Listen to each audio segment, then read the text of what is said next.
Hi everyone, and welcome.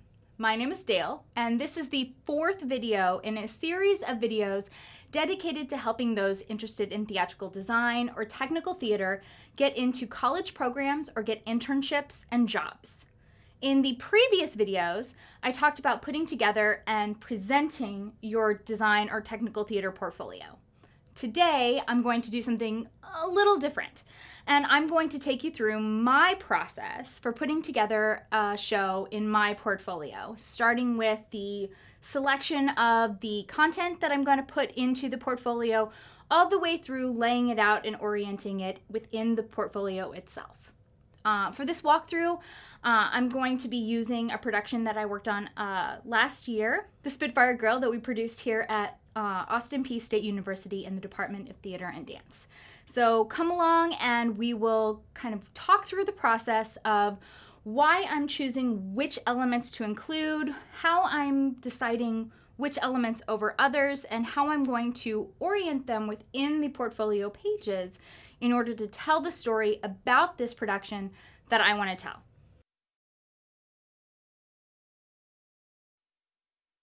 As a theatrical designer, I generally start planning my portfolio pages with what show images or show photos I want to include in the portfolio.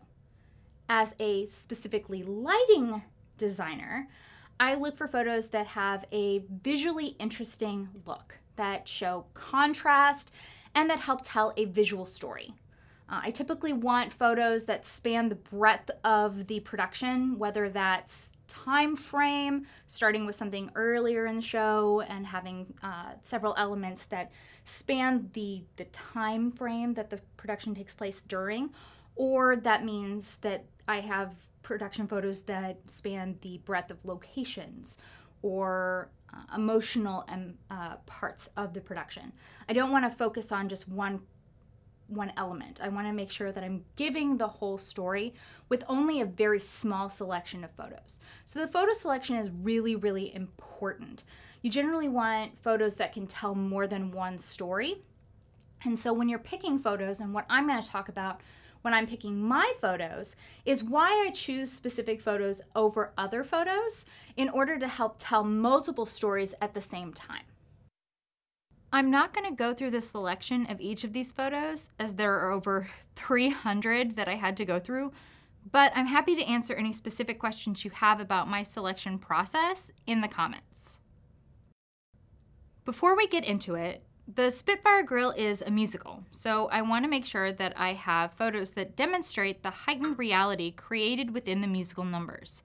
The scenic design primarily focused on the Spitfire Grill, the main location in the production, with some areas to the stage left or right for encounters outside of the grill.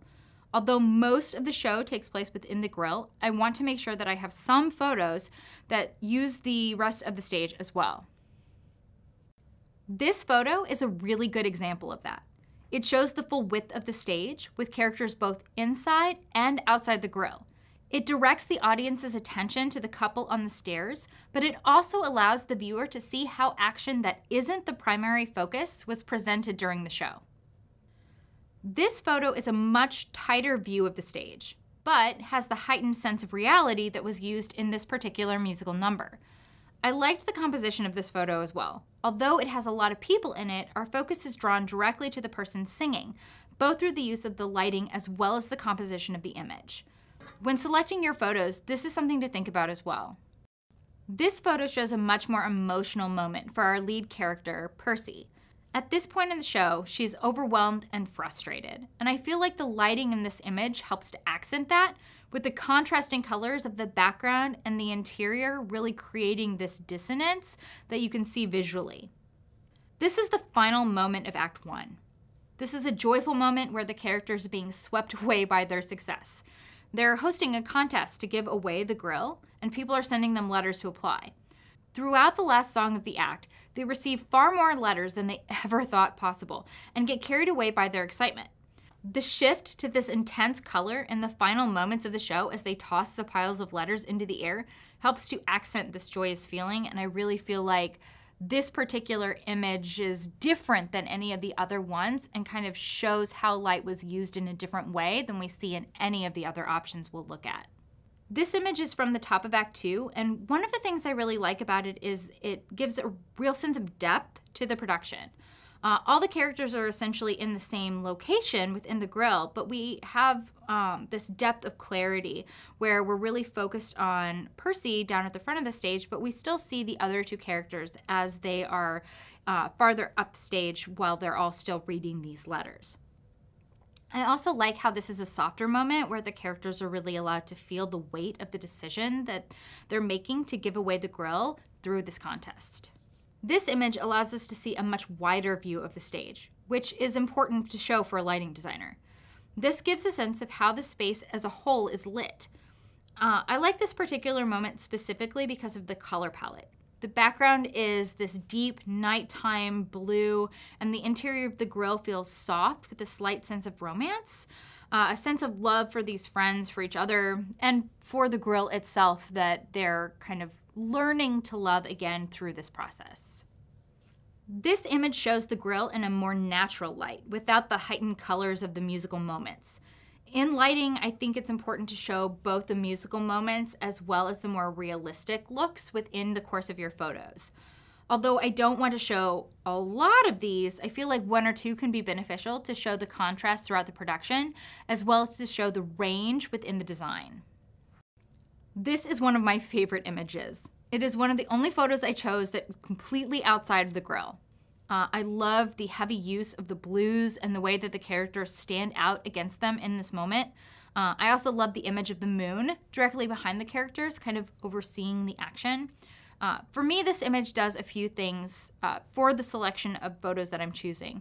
It gives me an image with a new orientation in the fact that it is in portrait instead of in landscape. It shows a totally different location for the action. We're not in the grill, we're actually outside. And it uses a distinctly different color palette than we've seen up until now, where we've mostly been interior. This image is from Percy's revelation toward the end of Act 2. She follows this man, who we find out later is named Eli, into the forest and witnesses this beautiful sunrise. During the process of this encounter, she really comes to understand how to forgive herself for things in her past that have been kind of haunting her throughout the production, and knows that she is allowed to be this great character and shine. The challenging thing with this particular scene was that it took place on a part of the stage downstage of the orchestra pit. If you look carefully at the photo, you can actually see the edge of the pit in the picture. Although this allowed me to really highlight the two characters and separate them from the background, it did kind of isolate them visually in the image. So it's something that I kind of had to think about when I was picking this. However, I think that it reads really well in this moment, and it has a good story about how this production was staged. So for that reason, I think it's going to be a good picture to include. This is another more realistic moment, but with much more dramatic tone. There's a seriousness to the action that wasn't included in the previous image. Both of these serve as realistic options for my choices.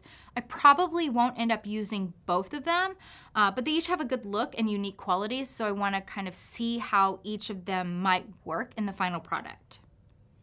What I like about this photo is how the set looks in the lighting. I think it's important as a designer to highlight our ability not only to light the actors and convey emotion, but to give life and energy to the scenic environments. Although the performer looks great in this image, I really like how the interior of the grill looks as she's offset from the location. Once I've gone through and selected all the photos that I think I want to use for the portfolio, I generally ask someone that was not involved in the production to kind of whittle them down to a more workable number. I generally ask someone that is close to me, that knows what I do and kind of why I'm choosing the specific photos I'm choosing, but doesn't have the emotional connection to the show that I do. I find that if I leave it to my own devices, I will often pick photos that are from parts of the show that were really fun, or that had a specific emotional connection for me, or that I have really good memories of, and that maybe didn't photograph as well as I think that they do with my kind of rose-tinted remembering the moment glasses. So I will kind of pick more photos than I want. So if I'm gonna print somewhere between I don't know, 10 to 12 photos, I would probably choose 16 to 17 and then ask someone I knew to whittle those down to that 10 to 12 number. And that will kind of pull out some of the ones that maybe have really good memories for me, but maybe don't read as well. Now, what's really important is just because somebody doesn't think it reads very well does not mean that you can't use it for your portfolio. There may be a really good story that you need to tell in your portfolio that's associated with that moment of the show or that prop item or that costume piece or that scenic element. And maybe it didn't photograph great, but it's the best photo of that particular item and you need to include it. So yes, getting an outside perspective, it can be really, really helpful, but don't rely on it completely. Trust yourself in what you know with your own show and your own work when you're putting together the images that you want to use for the portfolio. With a 4-page portfolio, I generally use between 5 to 7 production photos within the course of those pages. Now, it's important to remember that as a designer, the bulk of my content is going to be show images or final product images. If you are a technician, then you're going to have more paperwork and less of the photos. So it's important to kind of figure out what your balance is. But I'm looking at, when I'm selecting my photos as the primary element, anywhere between 5 to 7. And that seems like not a lot, right? That's a very small number. But if you're really careful with your selection and you really think about the story you want to tell with this particular production, then 5 to 7 is more than enough in combination with the paperwork that you're going to include and the kind of dialogue that you're going to have with the people looking at your portfolio. When I'm preparing to print my photos, I try and kind of keep them within 3 regulation sizes. A large size, which is maxing out at the width of your portfolio, a medium size, which is maybe 3/4 of the width of your portfolio, and then a small size, which is about half of the width of your portfolio. That's kind of a rough estimate, but that's a good starting guide to kind of keeping everything looking relatively uniform within your portfolio. Now, what those sizes are is going to depend on what kind of portfolio you're using. If you're using a binder portfolio, then you're looking at a maximum of 8.5 if you're going with a portrait, or 11 if you're doing a landscape orientation. Now, my portfolio is an 11-inch by 17-inch portfolio that I orient in portrait. So my maximum width is 11 inches. I don't like going all the way to the edges of the page, so I generally keep my large size maxed at 8-inch by 10-inch, roughly. And then my medium size would be closer to 6 by 9, and then my smaller size would be roughly 5 by 7. Now, I say roughly because most of the time I'm not printing images that are exactly those sizes. By laying them out independently and printing them on photo paper at home, as opposed to going to a place that's like Kinko's or Walgreens Photos, I have more control on the very specific cropping and sizing that I want. I'm not restricted to those very set photo paper sizes. So I really recommend finding a location where you can print color photos yourself, whether that's at home or somewhere that has access to a really nice color printer, and printing the photos yourself with your own cropping and sizing, and don't limit yourself to those specific sizes that are built in. When getting ready to print the images, I like to put them into Microsoft Word so that I can resize and crop the photos to the sizes I need. If I print the photos individually, I find that I don't have the freedom of scale that I get in Word. The first thing I'll do when loading Word is change the page margins to be the narrowest size. This allows me to get the most out of my page when laying out my photos. I'll then import the image files into Word that I want to work with. When they first load in, the images will basically act as a continuation of each other. So in order to arrange, crop, rotate, and resize the images without interference from any of the others, I will generally put a double space or a double return, hit enter twice after each photo to give some visual space between the images. Then I'll start with the first image I want to prepare. I like to start with my larger images first. So I generally will drag the image up to the top of the document just to make it easier for me to find. And then I'll rotate the image. Since I want it to be 10 inches wide, I can only do that if the image is oriented on the page this way. I'll then grab a corner to resize. You'll notice that in the bottom right corner, as I'm resizing the image, you can see the size listed. I'll use this to get a precise 10-inch width. I'll then go through the same process for the next image I want to make my large size.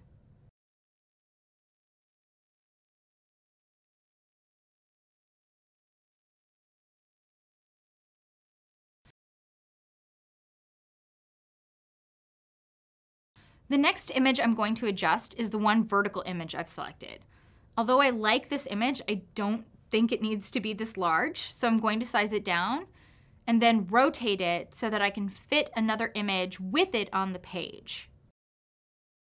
You may have already noticed that it doesn't matter what orientation the image will be when printed, because you can always lay it out however you want to within Word. These next two images don't need any major adjustment to them, but I'm going to size them down just a little bit. This will give me some different visual options regarding size when I print them. You'll also notice that as I'm arranging the photos, I'm leaving this visible gap between them. I like to do this so that when I cut the images out, I don't have to worry about accidentally cutting part of one image into another. It does add one extra step in the cutting, but it allows me to be slightly less precise when I'm cutting out my images, which I generally count as a win. Now I'm getting into a series of images that I am going to crop. This means that I'm going to cut out portions of the image and I'm going to delete them from the actual printed image. In order to do this, I'll go up to Picture Format and choose the Crop tool. This allows me to drag in the edges of my image to cut off any space I don't want. For this first image, I'm going to cut in a little bit on the sides, keeping in mind I still want to see some scale to the stage. I'm also going to take out a bit from both the top and the bottom of the image. This part of the picture is mostly in shadow and doesn't really do a lot for the visual except take up space. It's important to remember when you're cropping your photos that you don't want to cut in so much that we lose the sense of the world as a whole. We still want some space above the actors' heads and below their feet to give a sense of depth to the image.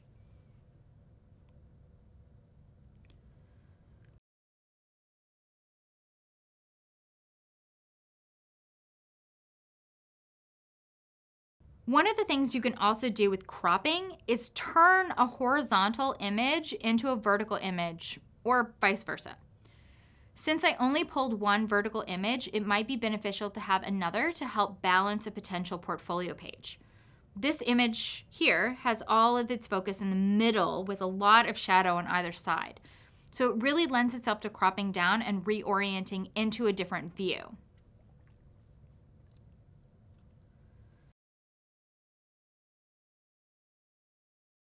I'll then finish cropping and resizing the last few images, cutting down some of the blank space on the sides, top, and bottom. Another thing to think about when you're cropping is to give the character space to breathe on the sides of your images. If you cut a character too close to the edge of a photo, it can feel like an accident instead of intentional.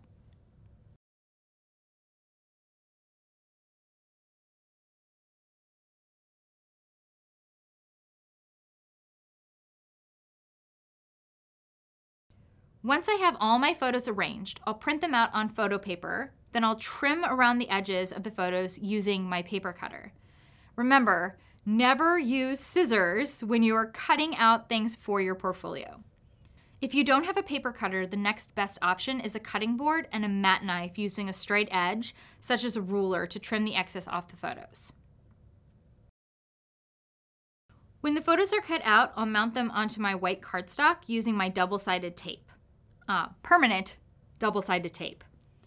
I like to put a piece of tape in each corner and then along any edge that's longer than 6 or 7 inches. The closer I can get the tape to the corners, the better. I'll carefully lay the images onto the cardstock and then smooth down along all the edges to ensure there's good contact for the tape all the way around the photo.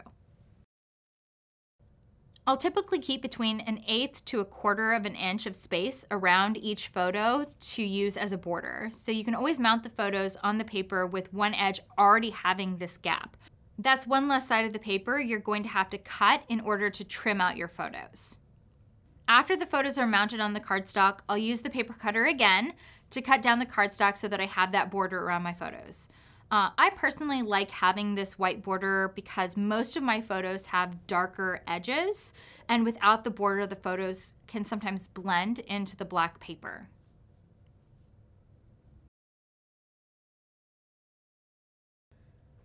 When choosing the paperwork, I also think about what paperwork I've already included in my portfolio. I want to make sure that I'm giving a range of the paperwork within the portfolio, that I'm not repeating the same paperwork over and over again. Even if it speaks really well to a specific show, if the last 3 productions have all used the same paperwork, then it's not really showing my breadth as a designer to show the same paperwork again. I want to make sure that they know that I have the ability to create the full range of the paperwork associated with my design area, and I'm not just capable of creating this one limited element. I always like to include research images, especially as a designer. I feel like it gives the people looking at your portfolio a sense of what the inspiration for the design was and how it translates in the final product. Here, I have a collection of images for the Spitfire grill, including images serving as inspiration for the grill interior at different times of day, for the exterior forest locations, and for the sunrise moment at the end of the play.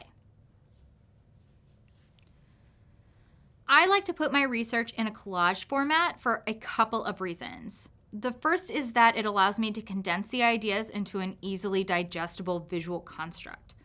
The second reason is that my research typically serves as a cumulative inspiration for the production, and I don't want anyone to feel like one research image is particularly connected to one production photo image. That's not really how I work. I think of the whole and then the whole, and by combining my research images together, I'm sort of saying that to the person who's looking at my portfolio. I typically like working in Microsoft Word again for this, even though it's not a photo program. Most people have access to Microsoft Word, and when I first started, I didn't have access to programs like Photoshop or other photo editing programs, so I really got used to this method. But I will say, do whatever works best for you. However, if you do want to work in Word, you'll need to make sure that your photos are able to be manipulated in the Word program. To do this, you'll go up to Format Image, and then go over to Wrap Text, and select In Front of Text. You can try some of these other options, but this is the one that's worked best for me. This allows me to move the images wherever I want on the page without impacting anything else, to stack them on top of each other and overlap them for my collage. I also like to put a general label on the collage to say what production this was for. To do this, I'll make a text box.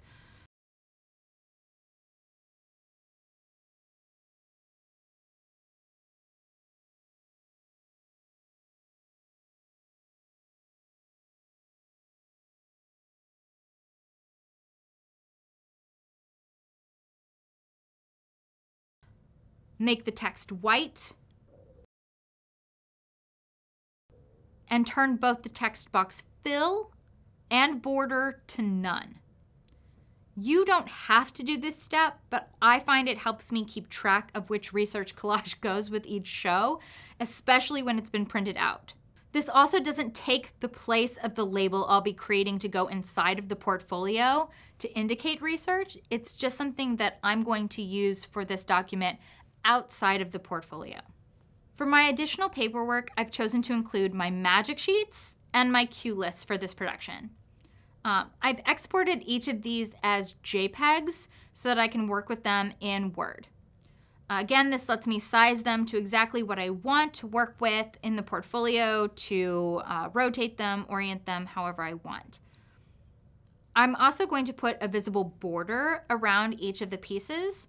This is helpful for me when I'm cutting them out to place into the portfolio. To do this, you're going to go up to Picture Format, click on the picture border, and select black. Since I plan to print the cue list at a slightly smaller size, I can rotate them so that more fit on one page. Since I didn't want to print all the pages of my cue list, there were 7 in total, I selected 2 pages that would help to show range for the show. Specifically, I chose the first page and the second to last page. This shows how I introduced the show and allows me to give an idea of how many cues might have been used in the production, as well as how the end of the show might have differed from the beginning. I didn't want to use the last page because it only had a few cues on it compared to the others. If this show had had a particularly complex sequence of cues, I might have chosen that particular page of my cue list in order to show how that particular sequence happened as an example. Once I have everything sized, I'll print all the paperwork. I like to print on cardstock specifically because it gives me some solidity to the documents when they're in the portfolio. I think it helps to make them more durable and gives them a bit more longevity within the life of the portfolio. Also, because of the thickness of cardstock, you can't see through it, so there's no risk of the black paper visibly bleeding through or showing through any of your documents.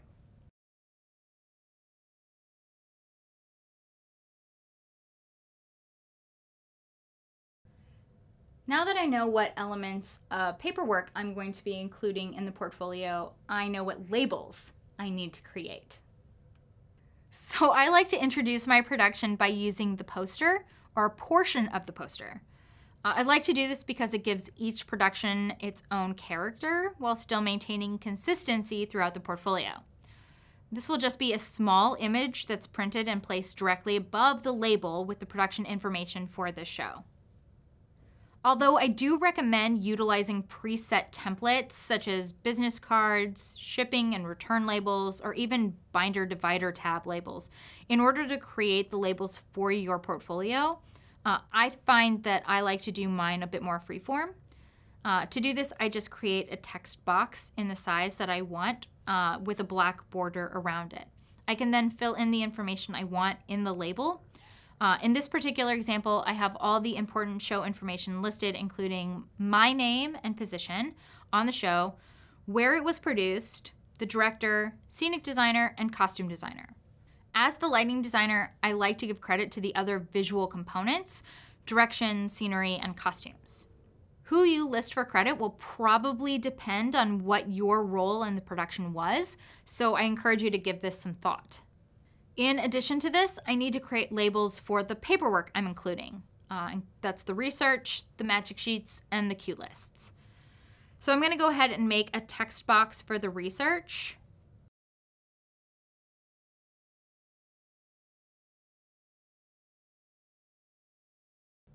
Size it, and format it how I'd like.